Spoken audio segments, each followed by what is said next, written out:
Hey, welcome to another episode of Legion Elite Motorsports. I'm your host Isaiah, and on today's episode, we are going to be taking a look at some work that was already completed due to the lack of space and extremely messiness, which is the steering coupler at the bottom. It was welded, and the steering box was replaced. So let's dive in and see all of the madness that has to happen to get this stuff done. All right. All right. We are in the silver Starion. I haven't seen this car in a while, actually. But, yeah, not bad. We're here.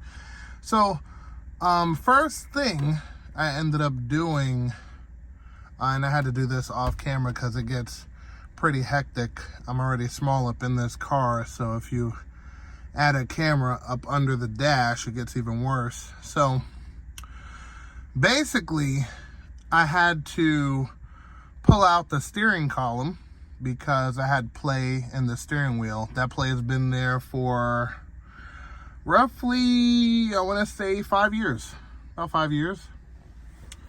And, you know, along with the new steering box, I wanted to kind of attack everything at once. So I did it off camera because, one, again, you know, can't really fit up in here with a camera.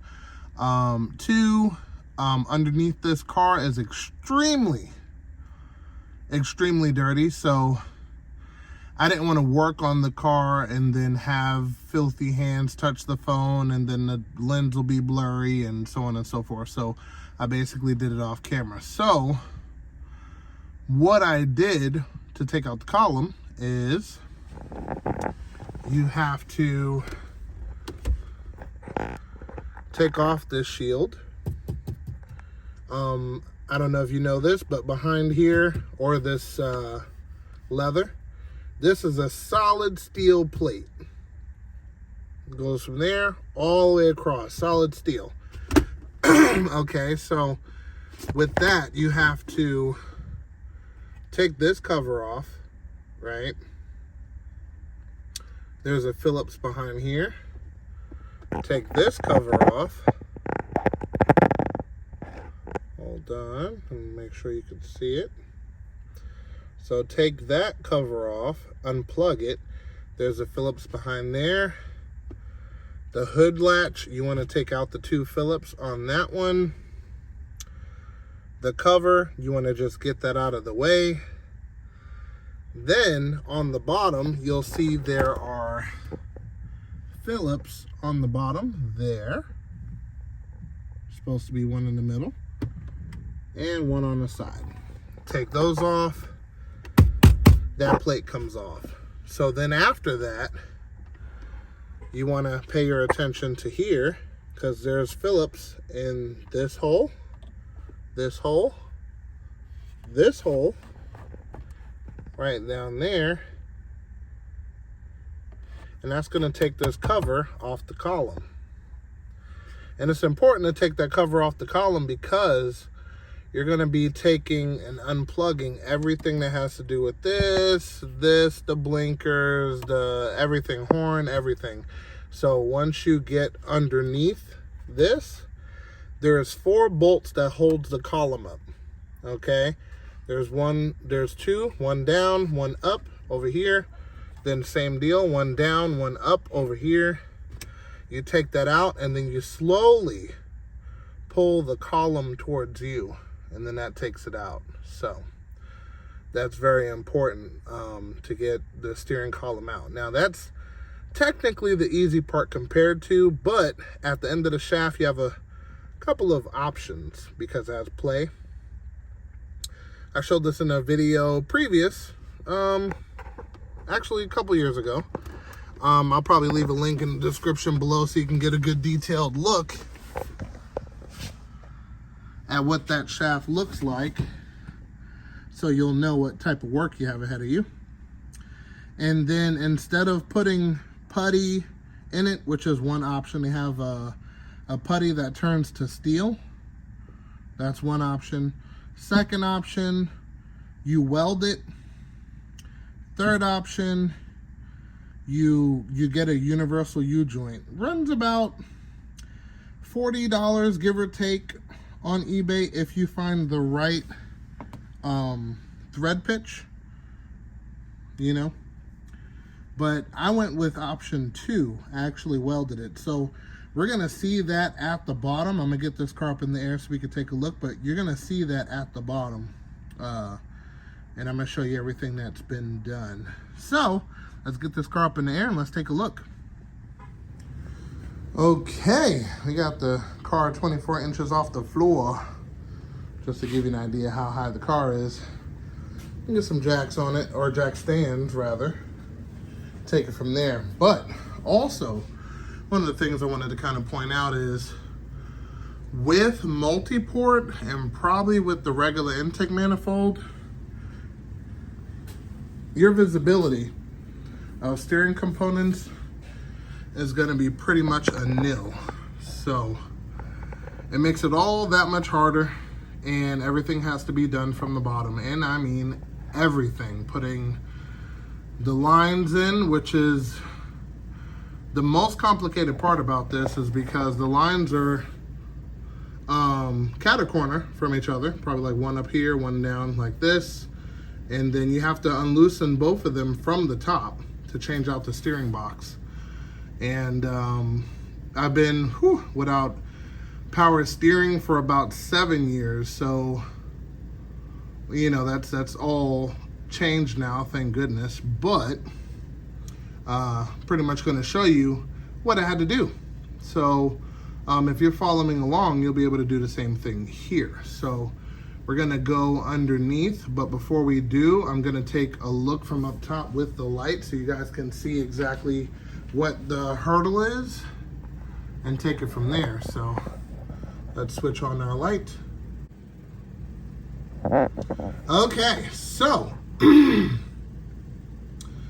all right, that's our fuel feed, stainless lines. If we go, and this is how tight it is. Okay, wait, here we go, right there. Okay, so there is the steering box, and you can't even see the lines above it. That's how tight it is. I'm gonna see if I could show you guys from underneath.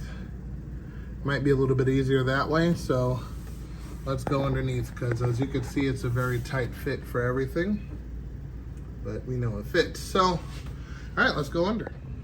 All right, so we are underneath. No oil leaks, anything like that. That's good. Moving over here, we used to have a huge power steering leak from the steering box to the point where even without power steering fluid, this whole thing would be soaking wet with power steering fluid. This whole nut, everything, all of this would be soaking wet. That's not the case anymore. It's already been changed out, thank goodness. Whew. But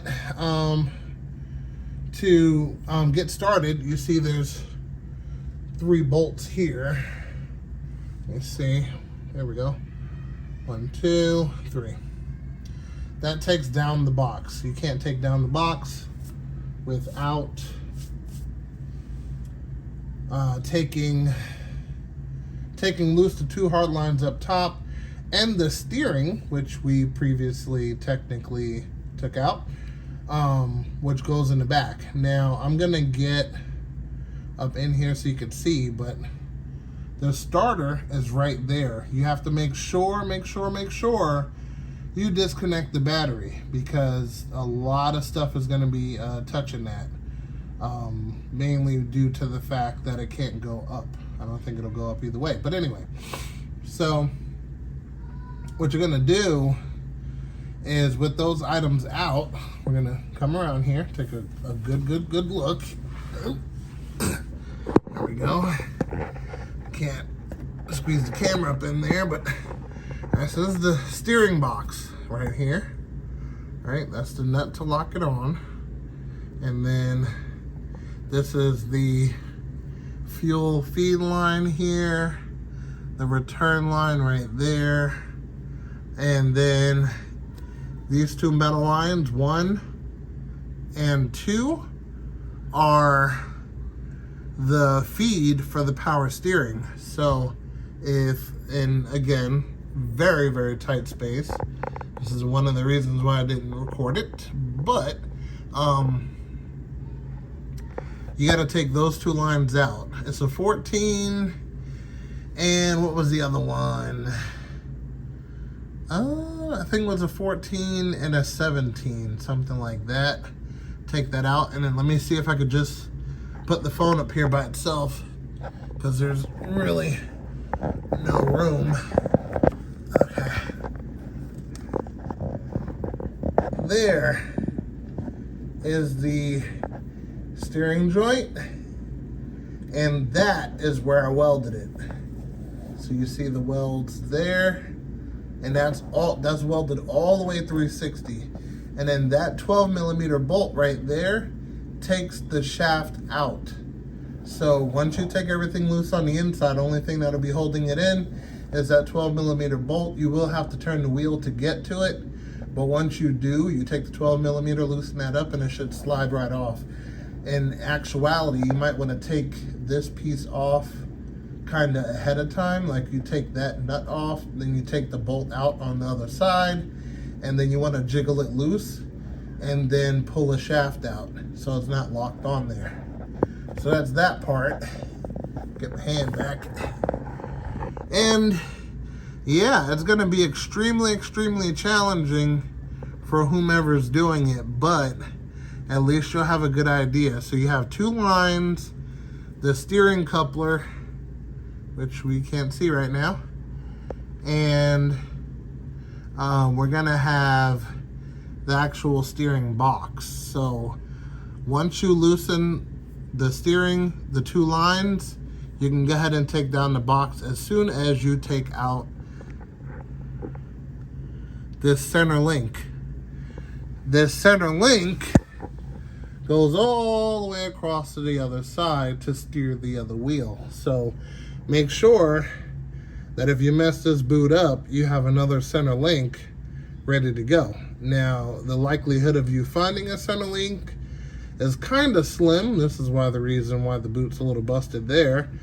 But your center link can be loosened. It has a Carter pin and all that good stuff there. And once that's loosened, go ahead and don't use a pickle fork, okay? Do not use a pickle fork. That destroys the boot, and you know, it's just really bad. So I'm gonna show you a tool in just a second that you should use instead. It's very cheap and is very effective without destroying anything. So let me show you that real quick. All right, this is the best tool, okay? So basically, you put this on the bottom. This part presses down on the actual nut, and then the tighter you make this, the more it presses down on that. Before you know it, it'll shoot down, pow, and you're good to go. This causes less damage than a pickle fork by itself. So this one's way better. So make sure you get one of these. I'm gonna see if I can find a link to something like this. I actually got this one from Harbor Freight, but I'm sure you can get this off of Amazon or something like that. So I'm gonna see if I can look this up, drop it in the link down below for you guys. Remember, like I tell you guys, the better the tools, the easier the job. So this makes the job way easier. So moving back to the car. So I took the old leaky box out.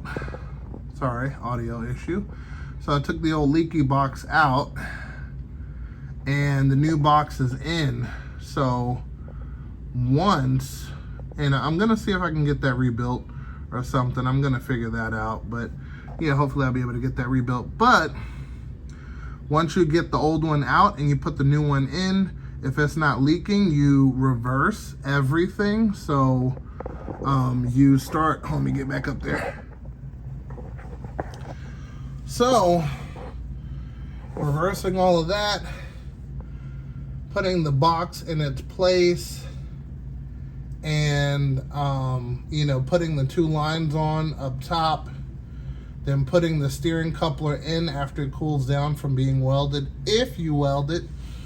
And then, yeah, just put everything back together. So now, once that's all done, I went ahead and filled up the power steering with power steering fluid. Now, let me get up off this floor. Let me get back up top, show you guys this fluid. Okay, so of course the power steering fluid is kind of straightforward. Put the power steering fluid in, you burp the system, so on and so forth. You burp the system by turning the steering wheel left and then right. Left and then right. And what you're gonna see is you're gonna see a whole bunch of bubbles come up out of here. And then once the power steering system is bled, you won't see any more bubbles coming out of there. Then you have power steering. But I wanted to talk about two things. One, this isn't originally here. This is originally right here. There's a bracket that it sits on, kind of similar to these.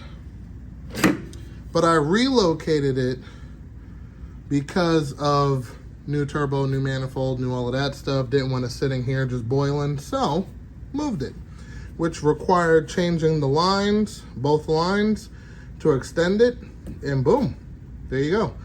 And the last thing is the power steering on this car factory is automatic transmission fluid, not power steering. You can use either or.